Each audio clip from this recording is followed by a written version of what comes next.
Across the east coast of the United States, the Mid-Autumn Festival is eagerly awaited by Vietnamese families and children, alongside traditional American holidays like Halloween and Thanksgiving. This year's Mid-Autumn Festival event in New Jersey attracted over 300 attendees, including Vietnamese and non-Vietnamese spouses, reflecting the festival's cultural significance far beyond Vietnam's borders. In the U.S., the Mid-Autumn Festival is a much anticipated occasion, not just for Vietnamese children, but also for their parents and grandparents.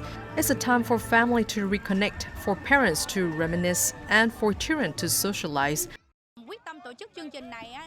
As a mother living in the U.S., I was determined to organize this event to preserve Vietnamese traditions and create a space where both children and adults can connect. Children learn that the Mid-Autumn Festival is an important annual tradition. I reached out to other moms here, and together we made this event happen. Essential parts of the celebration include traditional games. For many Vietnamese American children, this may be their first time experiencing lion dancing, bamboo pole dancing, or tug-of-war. Activities often described to them by parents or grandparents. Bringing my kids to the Mid-Autumn Festival today was so exciting. It's one of the only times during the year they get to meet other Vietnamese children. We're outside and play traditional Vietnamese games. We had been talking about this for a month. We were all really looking forward to it, and we had a great time. It reminds me of a little bit of Vietnam when we celebrate the festival there. It's just in America with a lot of Vietnamese. We had a great time. My kids always have fun with all the other kids, and my wife loves being here, enjoying the festival with some of the people from Vietnam just in America. More than just a joyful gathering, the Mid-Autumn Festival on the East Coast is a way for the Vietnamese community to preserve and share their cultural heritage with the wider world. Moving to Taiwan of China, a restaurant in Taiwan is introducing mooncakes aimed at a very special clientele, pets, the treats of which are traditionally eaten and given as gifts during the Mid-Autumn Festival are allowing our furry companions to join in the festive fun. The Mid-Autumn Festival, celebrated across much of East Asia, falls on Monday, October 6th this year. It marks the time when the moon is expected to be at its fullest according to the lunar calendar and is traditionally a time for family gatherings, celebrated with meals, mooncakes, and lanterns. Restaurant owner Lee Ching-wei says he hopes the mooncakes can help pets feel the holiday spirit. As we are a pet restaurant, mooncakes aren't just for humans. We believe that pets also deserve a bit of festive atmosphere. So we created these to help them get them into the holiday spirit. Our natural mooncakes embody the idea of families celebrating the Mid-Autumn Festival together with their pets. 2. Lee Ching-wei prepares traditional mooncakes, while his team works alongside him to create special treats made just for pets. In the kitchen, he sets up fresh ingredients and a soft dough before it is shaped into mooncakes. After steaming chicken, pork, and potatoes, we blend them into a paste in a mixer, then add vegetable powder or beetroot powder. Finally, we shape the mixture into a ball and press it out using a mold. Restaurant owner Lee Ching-wei presses the mooncakes into shape with traditional molds, creating detailed patterns. He and his staff then arrange the finished pet mooncakes neatly for display. A dog's life is quite short, so I think we should do as much as we can for them. Especially during Christmas or any holiday, we should celebrate together. Otherwise, it feels like their world revolves only around us with no other life. With special packaged pet mooncakes, customer can enjoy time with their beloved friends inside the restaurant.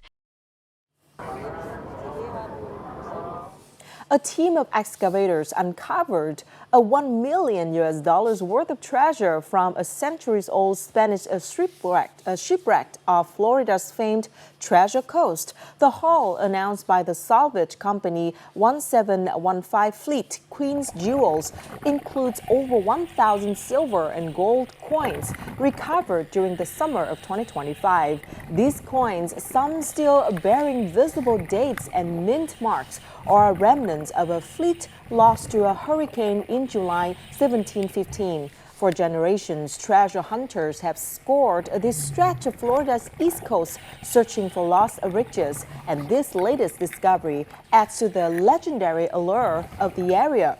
Underwater footage shows divers carefully collecting the coins and emptying them onto the back of a boat, bringing centuries-old history back to the surface.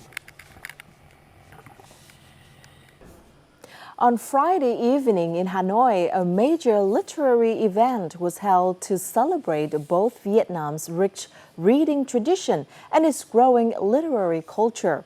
The Hanoi Book Festival 2025. This year's festival, themed Thăng Long Hanoi, Aspiration to Rise, spotlight the role of technology in advancing reading habits across the country and promoting Vietnamese internationally. Our reporter Dylan Lê was there last night with all the details.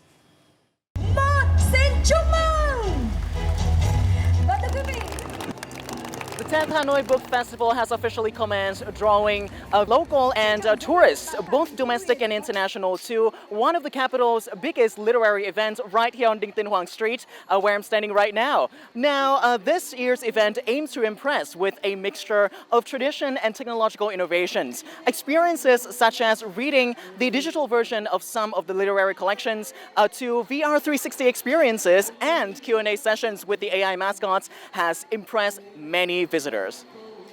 The experience was very surreal. I got to see the space of the Temple of Literature in virtual reality. It was quite exciting. A special highlight of this year's Hanoi Book Festival is the foreign language publishing booth, which showcases collaborative projects and translated Vietnamese literary works. Supported by digital technology, it underscores the expanding global reach of Vietnamese culture through literature. Since distant history, Vietnamese people have always emphasized on the importance of reading culture. Today, technology has taken that tradition to the next level, playing a key role in developing and expanding the cultural industry.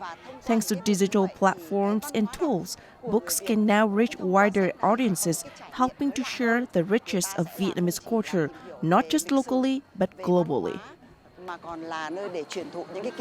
Foreign visitors couldn't help but be drawn to the vibrant and dynamic reading culture of the capital city. And I really find it amazing. People reading books, choosing books, buying books. So I booked a couple of English books. Maybe next time I will practice some Vietnamese and be able to read also. In recent years, Vietnam's reading culture has really started to grow in a positive way. You can see it clearly in the rise of publishing industry. After all, books wouldn't be selling if people weren't reading more. On top of that, more publishing houses are getting involved, and readers are showing stronger support than ever. The 10th Hanoi Book Festivals will take place from now until October the 5th, giving visitors ample opportunities to explore Vietnam and to really experience and fall in love with Hanoi one book page at a time. This is Dylan Lê reporting from Hanoi for Vietnam Today.